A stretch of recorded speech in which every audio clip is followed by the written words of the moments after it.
Hello everyone, स्वागत है आप सभी का स्टेप टू सक्सेस चैनल में। डेली करंट अफेयर सीरीज में 12 फरवरी 2023 के लिए आज हमारे पास पहला क्वेश्चन है।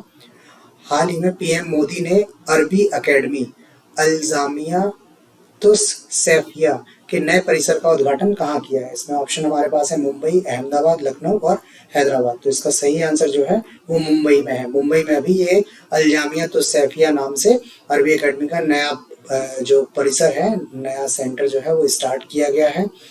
ये जो एकेडमी है ये मुंबई के मारोल अंधेरी में एक जगह है, वहां पे स्थापित की गई है।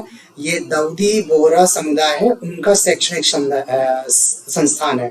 बोहरा मुस्लिम्स जो है वो बेसिकली सिया मुस्लिम्स हैं और भारत में बोहरा मुस्लिम्स की आबादी जो है वो 20 लाख है, जिसमें से 15 लाख जो है वो दाऊदी बोहरा कम्युनिटी से आते हुए हैं। भारत में ये जो मुंबई का परिसर है इस तरह का दूसरा परिसर है। ऐसा पहला परिसर जो है 1810 में सूरत में स्थापित किया गया था।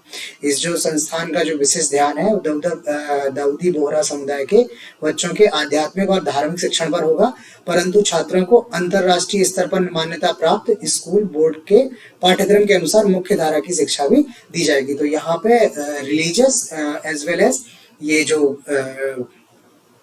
मेन स्ट्रीम एजुकेशन है वो दोनों तरह की एजुकेशन यहाँ पे प्रोवाइड की जाएंगी। नेक्स्ट क्वेश्चन पे चलते हैं। नेक्स्ट क्वेश्चन हमारे पास जो है हाल ही में चर्चा में रहा राजा राम मोहन राय राष्ट्रीय पुरस्कार किस क्षेत्र में प्रदान किया जाता है? ऑप्शन है हमारे पास शांति, चिकित्सा, पत्रकारिता और जनसेवा। तो ये राजा राम मोहन राय राष्ट्रीय पुरस्कार जो है वो पत्रकारिता के क्षेत्र में दिया जाता है।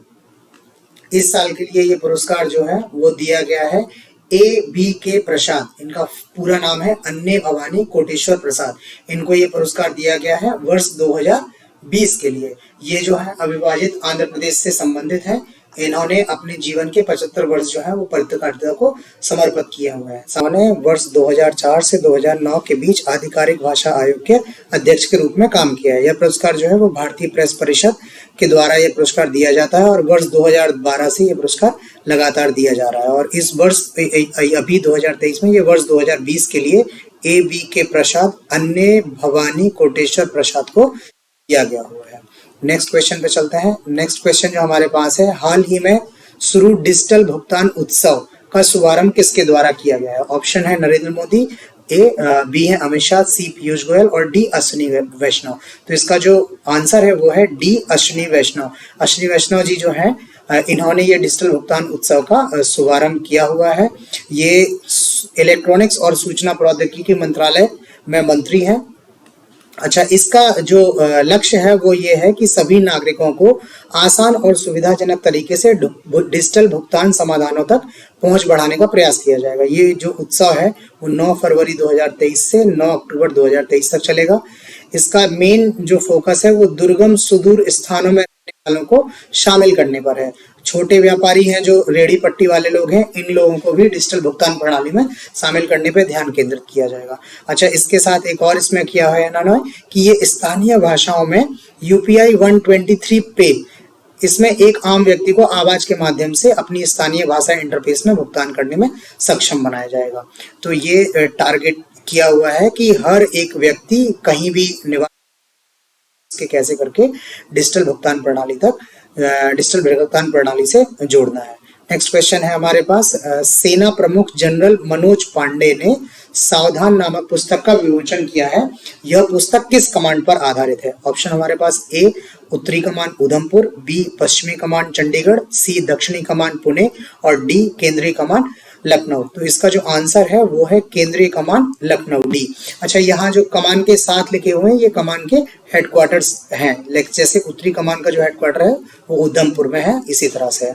तो ये जो सावधान नामक पुस्तक है वो केंद्रीय कमान लखनऊ से संबंधित है। यह पुस्तक का पहले तो पूरा नाम देख लेते हैं। इसका पूरा नाम है अ क्रॉनिकल ऑफ सेंट्रल कमांड। सावधान, अ Chronicle of central command.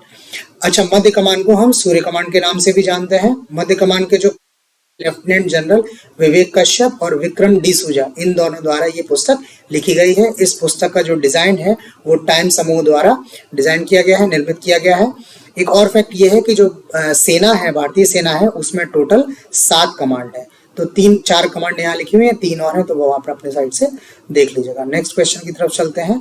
Next question हमारे पास है, एशियाई विकास बैंक ADB ने कृषि उत्पादकता को बढ़ाने और बागवानी कृषि व्यवसाय को बढ़ावा देने के लिए 130 मिलियन अमेरिकी राज्य को हाल ही में मंजूरी दी है। इसमें ऑप्शन हमारे पास है, A Gujarat, B Uttar Pradesh, C Uttarakhand और D हिमाचल प्रदेश। तो इसका सही आंसर जो है वो D हिमाचल प्रदेश है। अभी ADB ने हिमाचल प्रदेश को ये लोन सैंक्शन किया हुआ है। इसमें यहाँ हिमाचल प्रदेश जो है, हिमाचल प्रदेश की आधे से अधिक भूमि जो है पहाड़ों में है और 90% आबादी जो है वो ग्रामीण क्षेत्रों में रहती है और कृषि पर निर्भर है। इस जो लोन है इसके थ्रू इंटरक्रॉपिंग, मधुमक्खी पालन, अन्य आधुनिक कृषि तकनीकों और कौशलों से भी परिचित कराया जाएगा। ADB विकास बैंक का जो है एक रीजनल बैंक है, क्षेत्रीय विकास बैंक है। इसकी स्थापना 19 दिसंबर 1966 को की गई थी। जब इसकी स्थापना की गई थी तो इसमें 31 सदस्य थे, 31, और अभी इसमें 68 सदस्य हैं, 68 मेंबर्स टोटल हैं। इस बैंक का जो मुख्यालय हेडक्वार्टर है वो मनीला फिलीपींस में है और इसके जो वर्तमान अध्यक्ष हैं मत्सुगो असाकावा है। इन्होंने जनवरी 2020 में पदभार ग्रहण किया हुआ है। तो ये हो गया एशियाई विकास बैंक के बारे में। नेक्स्ट क्वेश्चन पे चलते हैं। नेक्स्ट क्वेश्चन जो हमारे पास है वो ये है, हाल ही में जारी global quality infrastructure index GQII 2021 में भारत की रैंक क्या है? ऑप्शन हमारे पास है, A 5वीं, B 8वीं, C 10वीं और D 20वीं। तो इसकी जो रैंकिंग हमारे पास है वो भारत को इस बार 10वीं रैंक मिली हुई है। Global quality infrastructure index GQII, ये जो भारत को रैंकिंग मिली है, भारत की समग्र QI प्रणाली रैंकिंग, इसमें 10वें स्थान पे है। भारतीय गुणवत्ता परिषद के तहत आने वाली भारत की राष्ट्रीय प्रत्ययन प्रणाली, इसको 5वां स्थान मिला हुआ है।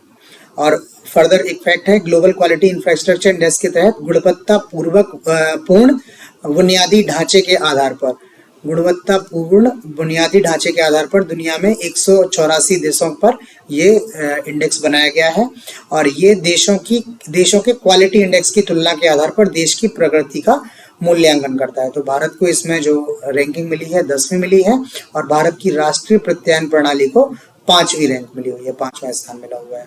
नेक्स्ट क्वेश्चन पे चलते हैं। नेक्स्ट क्वेश्चन हमारे पास है, प्रतिवर्ष विश्व दलहन दिवस कब मनाया जाता है? ऑप्शन A है 8 फरवरी, B 9 फरवरी, C 10 फरवरी और D 11 फरवरी। तो इसका जो आंसर है वो है C 10 फरवरी। 10 फरवरी को विश्व दलहन दिवस मनाया जाता है। अच्छा, विश्व दलहन दिवस जो है इसका जो